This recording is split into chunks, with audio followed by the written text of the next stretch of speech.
Evelyn to Philip, March 12, 1945. My dearest, this is the first opportunity I've had to write since the 9th. In fact, were it not for the fact that Mr. Bellet had to leave for about 2 hours, I doubt very much if I would be able to write today.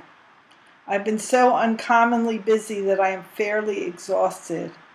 I'm typing this on Mr. Bellet's time, and I know he'd be darn sore if he knew it. But he's such a stinker that my conscience doesn't bother me in the least. Mom called me this morning and told me that there are 3 V-mails, an airmail letter, and a bond from you waiting for me. And after waiting so long for mail, I'm most happy about the whole thing. It's about time I began to get some regular mail. As to the contents and answers, they will have to wait until late tonight or possibly tomorrow. Saturday morning I came into work with my dad and Mr. B as usual. Mr. B came back from New York without anything for either Ann or myself, and we've both come to the conclusion that he's full of BS. And how? This Saturday, however, was a little different. I worked overtime until 2:45. My dad till 5:30. Mr. Bellet bought our lunches, and the only reason I couldn't stay later was due to the fact that I had promised Miss Hahn I'd be over. I headed straight for Miss Hahn's when I finished here and got there about 3:15. I hadn't expected to be so late, and she was worried about me. She was really happy that I came, and I got there just before a heavy rainstorm. We got right to work, and by 6 o'clock I had finished all my work. But I had to read it back, and that would take at least another hour. So she asked me to dine with the family and stay and finish. I called my mom, and she said it would be okay to stay, that she would put Adele to bed if it were too late. I had a delicious dinner and a really nice time there. After dinner, I read back the work.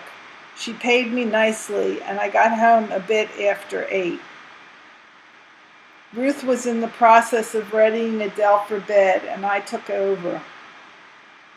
After Adele had her milk and was in bed, I washed some clothes and cleaned her shoes.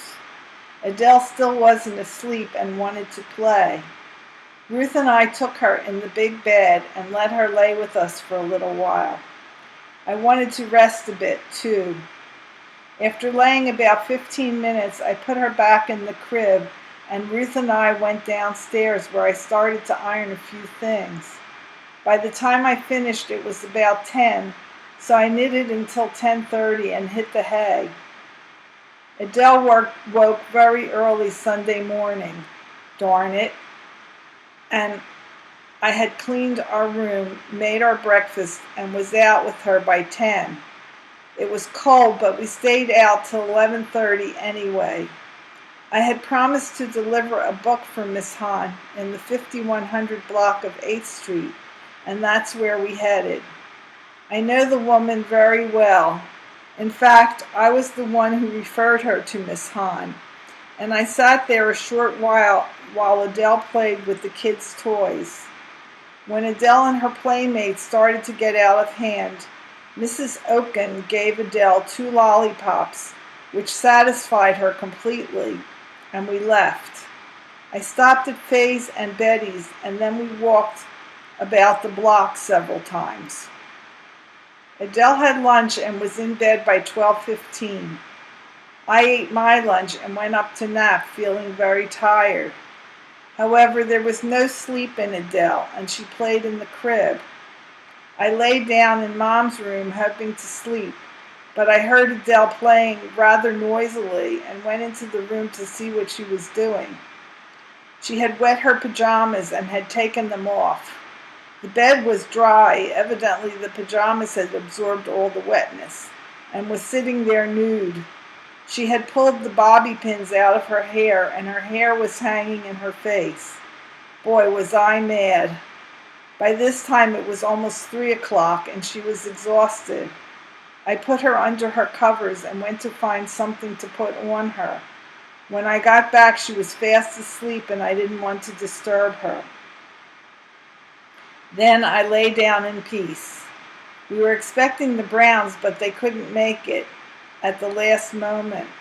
Instead, every other member of the entire family made an appearance. You'd have thought we had a party or something from the crowd that appeared. I continued to nap because I was tired. When Adele awoke about 5, I dressed her and myself and we came down. The visitors only stayed a while and left just before supper. The following were present: Uncle Sam, Pauline, Cookie, Etta, Nat and Vicky, May, Harry, Emma, Thelma, Emma's sister-in-law with her little girl Marilyn, Lena, Barbara, Phyllis, Ethel, Al. Well, I think you get an idea of what it was like. Somehow I just can't stand that many people at one time, and I was glad I got down just before they left. Uncle Sam gave Adele 50 cents for her penny bink, and she gave him a big kiss for it. Uncle is so crazy about Adele, and she about him, that I just wish you could see the expressions on their faces when they hug each other. In fact, everyone is so genuinely crazy about Adele, and it is so apparent you could see it a mile away. Everyone thinks she's, quote, so pretty, end quote. Adele had her dinner, and then we all ate. After dinner, I bathed Adele, washed her hair, combed it with the fine-tooth comb very thoroughly, and set it. I washed her clothes, and when I finished, Mom asked me to go to the movies with her, and I thought it was a good idea. We went to the Lindley to see None But the Lonely Heart with Cary Grant, and it was entertaining, though it left one with a funny feeling. You must be wondering why I cannot write this evening. I promised Ruth I'd go to Frankfort Avenue with her immediately after work and help her select a new dress. I probably won't get back till very late, and will have a few things to do when I get back. Tomorrow I'm going to get to bed early if it kills me and catch up on my rest. Enclosed is a pin-up gal, and my remark is as follows, quote, "Is that what they call it now?" End quote. Just in case I don't get the opportunity to write further this evening, I'll say I love you, darling, and I miss you so much. Your Ev. Philip to Evelyn, 12 March 1945. Dearest Chippy, received your email of 1 March this afternoon. It gave me the glad tidings that your darling daughter's pictures are on the way. It was most considerate of you, darling, to mention it in this email rather than keep me in suspense. Was surprised to learn that Dot is back home again, and was delighted to hear the snuff is okay now.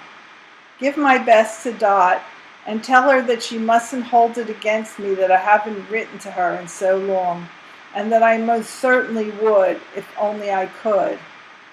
I'm still plenty busy in the orderly room, and it is doubtful if I'll be able to take a pass on the 14th when I'm due.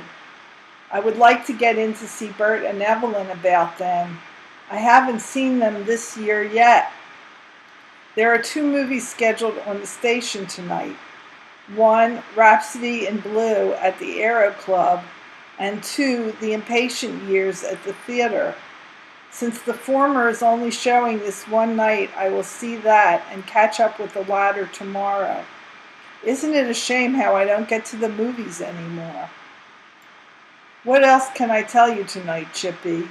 Unless you are interested in the fact that the weather is getting nicer each day. Any day now, I expect the old spring fever will be getting me down. Maybe in more ways than one, if you know what I mean. Which reminds me, honey, that you asked in a recent letter why I didn't speak of home for so long. Well, baby, the plain truth is that it does me a whole lot of no good to even think about that sorely missed and indescribably delightful place of 1,000 fond memories let alone knocking myself out writing about it. I trust you understand. But since I'm on the subject, I can see you grinning about now. How is the old homestead? You must know, my little buckaroo, how dreadfully desirous I am of attaining to my former happy status as of head man of that heavenly haven, that more than any other place was home to me. Ah, baby, what I wouldn't give to be comfortably ensconced in that home sweet home of mine. Right now, though, you'll have to be content with all the love and adoration I can convey by the written words. I adore you, Ev. Love to my pumpkin, and all from your Phil.